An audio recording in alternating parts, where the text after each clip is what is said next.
ಈಸೂರಿನ ಬಗ್ಗೆ ಪ್ರಶ್ನೆ ಮೂಡ್ತಿದ್ಯಾ? ಅದ್ರ ಬಗ್ಗೆ ನಾನು ಹೇಳ್ತೇನೆ. ನಮಗೆ 1947ರಲ್ಲಿ ಸ್ವಾತಂತ್ರ್ಯ ಸಿಕ್ಕಿತ್ತು.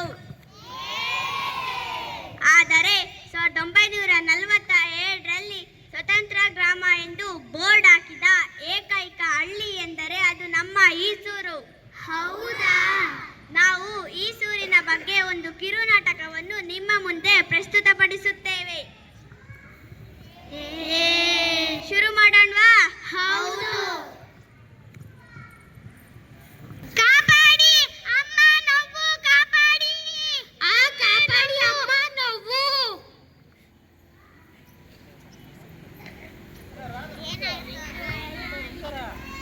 ಈ ವರ್ಷ ಮಳೆ ಬರ್ಲಿಲ್ಲ ಅಂತ ಬೆಳೆ ಬರ್ಲಿಲ್ಲ, ಅದಕ್ಕಂತ ಕಂದಾಯ ಕಡಿಸಕ್ಕಾಗುತ್ತಾ?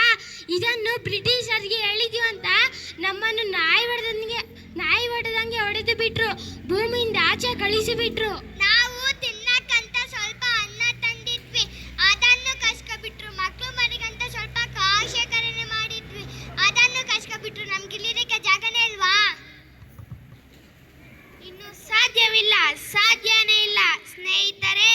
ಇಡೀ ದೇಶದಲ್ಲಿ ಸ್ವಾತಂತ್ರ್ಯ ಚಳುವಳಿ ವ್ಯಾಪಕವಾಗಿ ನಡೆಯುತ್ತಿದೆ. ಮಹಾತ್ಮ ಗಾಂಧೀಜಿ, ಸುಭಾಷ್ ಚಂದ್ರ ಬೋಸ್, ಸರ್ದಾರ್ ವಲ್ಲಭಾಯ್ ಪಟೇಲ್ರ ನ್ಯಾಯತತ್ವದಲ್ಲಿ ಚಳುವಳಿ ನಡೆಯುತ್ತಿದೆ. ಹೌದು, ನಮ್ಮ ಗಾಂಧೀಜಿಯವರು ಬ್ರಿಟಿಷರೇ ಭಾರತ ಬಿಟ್ಟು ತೊಲಗಿ ಎಂದು ಘೋಷಣೆ ನೀಡಿದ್ದಾರೆ. ಏನಂದಿದ್ದಾರೆ? ಬ್ರಿಟಿಷರೇ ಭಾರತ ಬಿಟ್ಟು ತೊಲಗಿ, ಬ್ರಿಟಿಷರೇ ಭಾರತ ಬಿಟ್ಟು ತೊಲಗಿ. ಸ್ನೇಹಿತರೆ, ಈ ದಿನ ಆಗಸ್ಟ್ 9, 1942ರಲ್ಲಿ ನಮ್ಮ ಈಸೂರು ಇಡೀ ದೇಶದಲ್ಲಿ ಮಾದರಿ ಎಂದು ಅನ್ನಿಸಿಕೊಳ್ಳಬೇಕು. ನಮ್ಮ ಶಿಕಾರಿಪುರ ನಮ್ಮ ಪ್ರಾಂತ್ಯಕ್ಕೆ ದೊಡ್ಡ ಹೆಸರು ತರಬೇಕು. ನಾವು ಸ್ವತಂತ್ರ ಪಂಚಗಳನ್ನು ಹಚ್ಚಬೇಕು. ನಾವಿಷ್ಟು ಮಾಡಿದ್ರೆ ಸಾಲದು, ಸ್ವಾತಂತ್ರ್ಯ ಎಂಬ ಪದವನ್ನು ಅನುಷ್ಠಾನಕ್ಕೆ ತರಬೇಕು. ನಾವು ಅದನ್ನು ಹೇಗೆ ಮಾಡೋದು? ಸ್ವಾತಂತ್ರ್ಯ ಎಂಬ ಪದವನ್ನು ಹೇಳಿದರೆ ಬ್ರಿಟಿಷರು ನಮ್ಮನ್ನು ಕೊಂದುಬಿಡ್ತಾರೆ. ಹಾಗಂತ ನಾವು ಸುಮ್ಮನೆ ಕೂರಕ್ಕಾಗುತ್ತಾ? ಭಿತ್ತಿ ಪತ್ರದ ಮೂಲಕ ಮನೆ ಮನೆಗೂ ವಿಷಯವನ್ನು ತಲುಪಿಸೋಣ.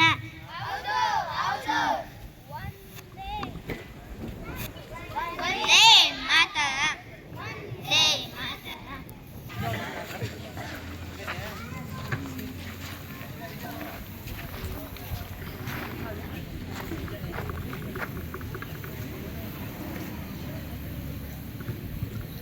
ಸ್ನೇಹಿತರೆ, ನಾವು ಈಗ ಯಾರಿಗೂ ಗೊತ್ತಾಗದ ರೀತಿಯಲ್ಲಿ ಸೇರಿದ್ದೇವೆ. ಸ್ವಾತಂತ್ರ್ಯ ಪಂಜುಗಳನ್ನು ಹಚ್ಚುವ ಬಗ್ಗೆ ಹೇಗೆ? ನನಗೆ ಒಂದು ಉಪಾಯವಿದೆ. ಈಗ ನಾವು ಕಂದಾಯ ಕಟ್ಟುವುದು ಇಲ್ಲಿಗೆ ನಿಲ್ಲಿಸೋಣ. ಇದು ನಮ್ಮ ಮೊದಲನೇ ಹೆಜ್ಜೆ ಆಗುತ್ತದೆ. ಇಷ್ಟು ಮಾಡಿದ್ರೆ ಸಾಲದು. ಈ ಊರಿನ ಎಲ್ಲ ಸರ್ಕಾರಿ ಕಚೇರಿಗಳನ್ನು ಧಿಕ್ಕರಿಸೋಣ.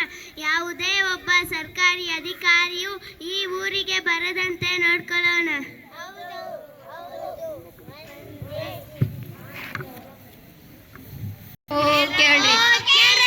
ನಾನು ನಿಮ್ಮ ವೀರಪ್ಪ. ನಿಮ್ಮ ದೇಶದ ಮುಂದೆ ಬ್ರಿಟಿಷರು ಕಂದಾಯವನ್ನು ಕಟ್ಟಲಿಲ್ಲ ಅಂದರೆ ಶಿಕ್ಷೆ ಕೊಡು.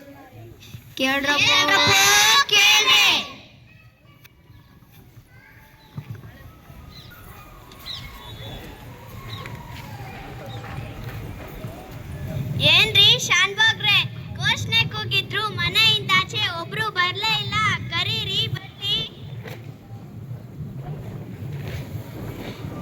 ಸರ್, ನೀವು ಬಂದ್ರಿ ಅಂತ ಎಲ್ಲಾರು ಎದ್ರಕಂಡ್ ಮನೇಲಿ ಆಡ್ಕೊಂಡು ಕೂತಿದ್ದಾರೆ ಸರ್. ಎದ್ರಕಂಡ್ ಕೂತ್ಕೊಂಡ್ರೆ ಏನ್ರಿ ಬಂತು ಪ್ರಯೋಜನ? ಅವರೆಲ್ಲಾರ ಕಂದ್ಯ ಕಟ್ಟೀರ, ಕರೀರಿ, ಬರ್ಲಿ.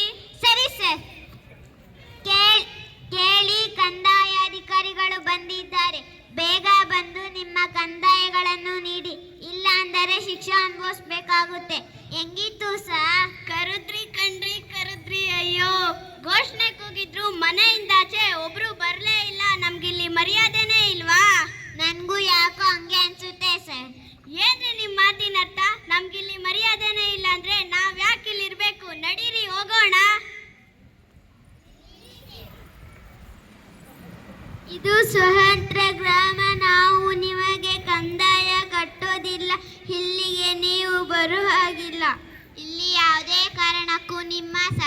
ಕಚೇರಿಗಳು ಇರಬಾರದು. ನಾವು ನಿಮಗೆ ಕಂದಾಯ ಕಟ್ಟೋದಿಲ್ಲ. ಬ್ರಿಟಿಷರೇ ಭಾರತ ಬಿತ್ತಿ ತೊಲಗಿ, ಬ್ರಿಟಿಷರೇ ಗುಲಾಮರೇ ಈಸೂರು ಬಿತ್ತಿ ತೊಲಗಿ. ಹೌದು, ಇದು ಈಸೂರು. ಹೌದು, ಇದು ಸ್ವತಂತ್ರ ಗ್ರಾಮ. ಏಸೂರು ಕೊಟ್ಟರು ಈಸೂರು ಬಿಡೆವು. ಏಸೂರು ಕೊಟ್ಟರು ಈಸೂರು ಬಿಡೆವು. ಏಸೂರು ಕೊಟ್ಟರು ಈಸೂರು ಬಿಡೆವು. ನಿಲ್ಲಿಸಿ. ಯಾವಾಗ ಬೇಕಾದರೂ ನಮ್ಮ ಮೇಲೆ ದಾಳಿ ಮಾಡಬಹುದು. ನನಗೆ ಒಂದು ಉಪಾಯವಿದೆ. ಈಸೂರಿನ ಸ್ವತಂತ್ರ ಗ್ರಾಮ ಎಂದು ಘೋಷಿಸೋಣ. ಈ ಈರಭದ್ರ ದೇವಾಲಯದ ಮೇಲೆ ನಾವು ತ್ರಿವರ್ಣ ಧ್ವಜವನ್ನು ಹಾರಿಸೋಣ.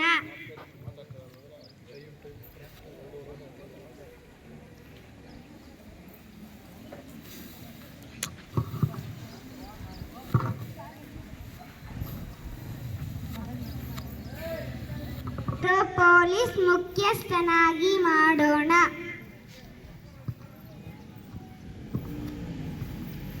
ಗಾಂಧಿ ಟೋಪಿಯನ್ನು ಹಾಕಿ, ಆಟನ್ನು ತೆಗೆದು ಬಿಸಾಕಿ. ಗಾಂಧಿ ಟೋಪಿಯನ್ನು ಹಾಕಿ, ಆಟನ್ನು ತೆಗೆದು ಬಿಸಾಕಿ. ರಾಷ್ಟ್ರಧ್ವಜಕ್ಕೆ ತಲೆಬಾಗಿ, ಒಂದೇ ಮಾತರಂ ಕೂಗಿರಿ. ರಾಷ್ಟ್ರಧ್ವಜಕ್ಕೆ ತಲೆಬಾಗಿ, ಒಂದೇ ಮಾತರಂ ಕೂಗಿರಿ. ನಿಲ್ಲದಿಯಾಗರೆ ಘೋಷಣೆ, ಇದುವೇ ನಮ್ಮ ಘೋಷಣೆ. ನಿಲ್ಲದಿಯಾಗರೆ ಘೋಷಣೆ, ಇದುವೇ ನಮ್ಮ ಘೋಷಣೆ. ಗಾಂಧಿ ಟೋಪಿಯನ್ನು ಹಾಕಿ, ಆಟನ್ನು ತೆಗೆದು ಬಿಸಾಕಿ. ಗಾಂಧಿ ಟೋಪಿಯನ್ನು ಹಾಕಿ, ಆಟನ್ನು ತೆಗೆದು ಬಿಸಾಕಿ.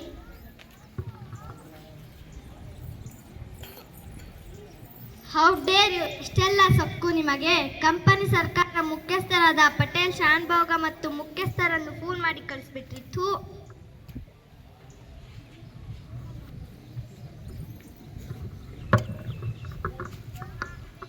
ನೋಡ್ರಿ ನೋಡ್ರಿ ನೋಡ್ರಿ, ಈಗ ಸ್ಟಾರ್ಟ್ ಮಾಡಿ ನೋಡೋಕೆ ವಾಚಿ. ನೋಡ್ರಿ ನೋಡ್ರಿ ನೋಡ್ರಿ, ಇವೆಲ್ಲ ಮುಕ್ತ ಜನರು. ಇರುವುದೆಲ್ಲ ಹಾಲಂತ ನಂಬಿದವರು. ನೋಡ್ರಿ ನೋಡ್ರಿ ನೋಡ್ರಿ, ಯಾವುದೋ ಗುಮ್ಮತ್ತಿದ್ದ ನೀವು ಹಾಗೆ ತಿಳಿದುಕೊಳ್ಳಬೇಡಿ. ನೋಡ್ರಿ ನೋಡ್ರಿ ನೋಡ್ರಿ, ಕಂಪನಿ ಸರ್ಕಾರಿಯರು, ಉದಾರಿಗಳು, ಕರುಣಾಶೀಲರು ನಿಮ್ಮ ಹುಟ್ಟಟವನ್ನು ಶ್ರಮಿಸಿದ್ದಾರೆ. ನೀವು ಹಾಗೆ ತಿಳಿದುಕೊಳ್ಳಗಳಿಗೆ ಈ ಸೂರಿನಲ್ಲಿ ಪ್ರವೇಶವಿಲ್ಲ. ನೋಡ್ರಿ, ಯಾದವನಿಗೆ ಬರುವಂತೆ ಬಂದು ಕಿತ್ತಾಕ್ರಿ. ನೋಡಿ, ಇದು ನಮ್ಮಳ್ಳಿ ಬಾವುಟ. ಈಸೂರು ಸ್ವತಂತ್ರ ಗ್ರಾಮ. ನಾವು ಈ ಧ್ವಜವನ್ನು ತೆಗೆಯಲು ಬಿಡುವುದಿಲ್ಲ. ನಾವು ಶಾಂತಿ ರೂಪದಿಂದ ಪ್ರತಿಭಟಿಸುತ್ತೇವೆ. ಹೇಳಿದ್ರಂತ ಮುಖ ಏನು ನೋಡ್ತೀರಾ? ಕಿತ್ತಾಕ್ರಿ.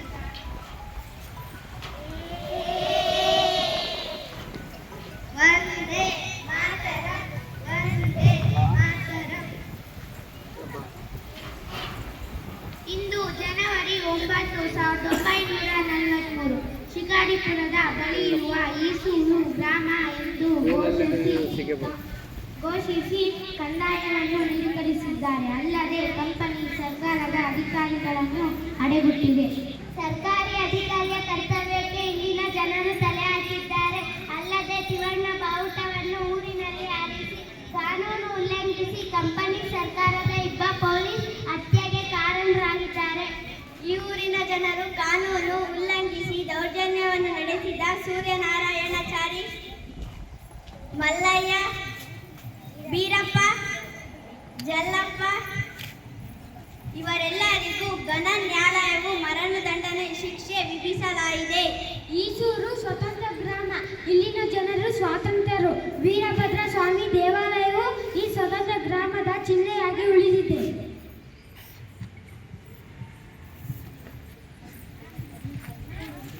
ಇಂತಹ ಅದೆಷ್ಟೋ ಅಸತ್ಯ ನಾಮಧೇಯ ಬಲಿದಾನಗಳು ನಿಮಗೆ ಸ್ವಾತಂತ್ರ್ಯ ತಂದುಕೊಟ್ಟಿವೆ. ಈ ದಿನ ಇಂಥವರನ್ನು ನೆನೆಯುತ್ತಾ ಈಸೂರು ಗ್ರಾಮದ ಜನರಿಗೆ ಗೌರವ